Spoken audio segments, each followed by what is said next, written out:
Saya Pendeta HKBP Paruluhan Resort Parulian di pagi hari ini menyapa Bapak Ibu serta saudara-saudara sekalian. Salam sejahtera bagi kita semuanya.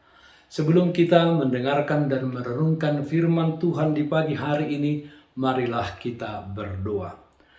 Berfirmanlah ya Tuhan, hamba-Mu siap mendengarkan dan melakukan firman-Mu. Amin.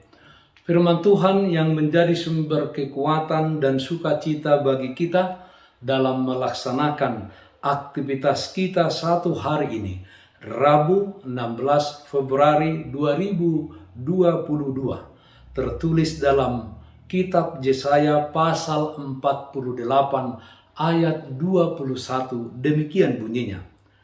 Mereka tidak menderita haus ketika Ia memimpin mereka melalui tempat-tempat yang tandus.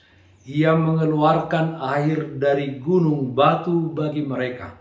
Ia membelah gunung batu, maka memancarlah air. Tuhan memelihara hidupmu. Saudaraku yang terkasih dalam Kristus Yesus, padang gurun adalah tanah yang gersang, berdebu, dan juga berbahaya. Tempat yang tidak ada air.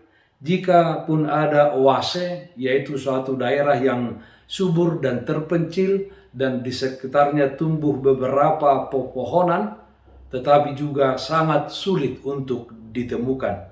Badai gurun juga sering terjadi yang dapat membahayakan hidup orang-orang yang di sekitarnya. Gurun dipakai untuk melukiskan suatu tempat yang tidak berpenghuni. Kehidupan di gurun memang keras dan tidak banyak orang yang mau hidup di sana. Kehidupan di padang gurun adalah kehidupan yang dialami bangsa Israel dalam perjalanan mereka dari tanah perbudakan Mesir menuju tanah Kanaan yang mereka tempuh selama 40 tahun. Banyak kejadian di padang gurun tersebut yang menjadikan bangsa Israel bersungut-sungut kepada Tuhan dan kepada Musa sang pemimpin perjalanan mereka. Padahal di dalam perjalanan padang gurun tersebut, Tuhan senantiasa menunjukkan penyertaan dan pemeliharaannya kepada umatnya. Mereka selama dalam perjalanan itu tidak menderita kehausan, sebab Tuhan menunjukkan mujizatnya dengan mengeluarkan air dari batu dan membelah gunung bagi mereka sehingga memancarlah air. Saudaraku yang terkasih dalam Kristus Yesus, firman ini disampaikan oleh Nabi Yesaya kepada umat Israel dengan harapan mereka kembali hidup dengan mengandalkan Tuhan. Walau saat itu mereka sedang dalam pembuangan di Babel. Pembuangan yang terjadi karena dosa dan pelanggaran umat. Hal itu adalah bagian dari rencana Tuhan untuk menjadikan mereka menjadi umat yang setia, menjadi umat yang taat kepadanya. Nabi Yesaya mengingatkan umat Israel untuk tetap berpengharapan kepada Tuhan yang adalah sumber keselamatan dan berkat di dalam kehidupan mereka. Pembuangan di Babel akan berakhir sesuai dengan waktu yang telah Tuhan tentukan dan mereka akan dibawa kembali ke tanah kelahiran mereka di Yerusalem. Saudaraku yang terkasih dalam Kristus Yesus, pada saat ini kita hidup di dunia ini seperti hidup berjalan di padang gurun. Padang gurun bukan dalam arti harafiah seperti yang dialami bangsa Israel pada waktu itu, tetapi karena silih bergantinya persoalan-persoalan hidup yang terjadi, yang kita hadapi, maka kita mengatakan kita seperti berjalan di padang gurun yang penuh dengan tantangan, yang penuh dengan bahaya. Dan tidak sedikit orang yang mengalami kekeringan rohani karena pergumulan persoalan dan kesusahan hidup yang dihadapinya. Firman Tuhan hari ini mengingatkan kita untuk hidup hanya bergantung kepada Tuhan yang menopang kehidupan kita dan di setiap situasi yang kita hadapi. Mari kita semakin mendekatkan diri kita kepada Tuhan.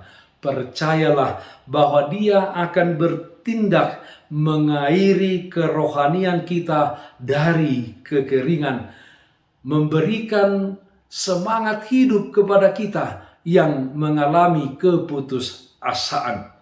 Setiap persoalan hidup bersama dengan Tuhan, kita akan menghadapinya, kita akan melewatinya, dan kita akan memenangkannya.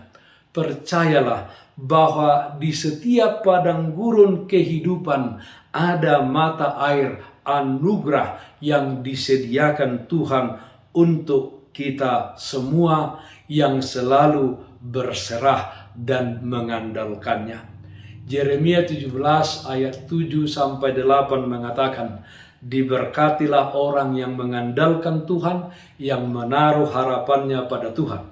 Ia akan seperti pohon yang ditanam di tepi air, yang merambatkan akar-akarnya ke tepi batang air, dan yang tidak mengalami datangnya panas terik, yang daunnya tetap hijau, yang tidak khawatir dalam tahun kering, dan yang tidak berhenti menghasilkan buah.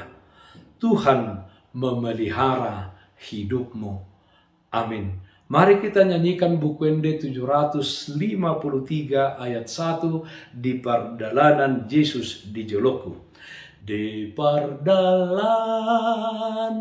Yesus di joloku, holong ni tangami manoguap, nang dingoluku hodok sombaoku, tuksonang mardalan rapon ho, hubotodo takas panoguonmu, diiringi rikodola kaki, sahat rodi ujung ni pardalaku, togu maaf jonok tu lambung mi. Marilah kita berdoa. Terpujilah namamu ya Allah Bapa dalam surga, atas kasih setia Tuhan yang menyertai kami. Kami percaya di dalam setiap perjalanan hidup kami, di dalam setiap keadaan yang kami hadapi, Tuhan memelihara kami. Dan karena pemeliharaan Tuhan, kami tetap bisa bertahan sampai kepada saat ini. Yalah Bapa dalam surga, kami berdoa, yang sakit Tuhan berikan kesembuhan, yang berduka Tuhan berikan penghiburan. Dalam satu hari ini, di dalam setiap aktivitas kami, Tuhan memberikan kekuatan kepada kami dan sukacita bagi kami. Terima kasih Bapa dalam surga, dengarkanlah doa kami hanya dalam nama anak-Mu, Tuhan Yesus Kristus Tuhan kami. Amin. Kasih karunia Tuhan kita Yesus Kristus, kasih setia dari Allah Bapa, serta persekutuan Roh Kudus, itulah yang menyertai-mu hari ini, kekal sampai selama-lamanya. Amin. Bapak Ibu, saudara-saudara yang terkasih, taatlah akan protokol kesehatan. Bersihkan rumahmu, bersihkan hatimu, bersihkan juga pekaranganmu. Tetaplah berdoa kepada Tuhan, sumber berkat dan anugerah di dalam kehidupanmu. Salam sehat, tetap semangat. Tuhan Yesus memberkati kita semuanya. Shalom.